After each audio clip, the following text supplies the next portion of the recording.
panawagan na naman ng people power at ako po ay sinususugan ko itong panawagan nito. Maawa naman po tayo sa ating mga sarili.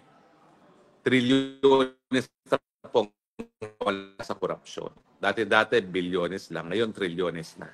At kung hindi pa po tayo magsasalita at sasantihin itong mga taong nasa kapangyarihan, wala na pong kinabukasan ng ating mga kabataan. Maawa naman po tayo sa ating mga kabataan. Bakit po sa Forbes Park? Well, alam naman po natin ang Forbes Park ang tirahan ng pinakamayayaman na mga pamilya sa ating bayan. Kasama na po dyan si Tambaluslos, na for some reason, ang dami-daming bahay dyan sa Forbes Park. Hindi po bababa sa 6 ang bahay niya dyan. At ang isang bahay ngayon sa Forbes Park, hindi po bababa sa 2 bilyon ang presyo.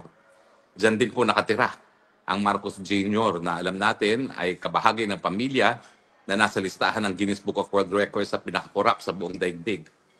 May bahay din po dyan si Zaldico.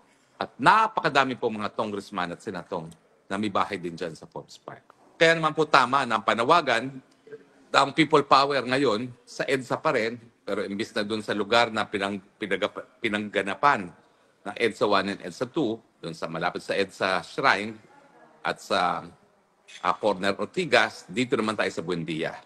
Ito po ay symbolic dahil ito po ay pagprotesta sa pagnanakaw galing sa kaba ng taong bayan, dahilan kung bakit napakadaming residente ng Forbes Park ay nakatira ngayon dyan.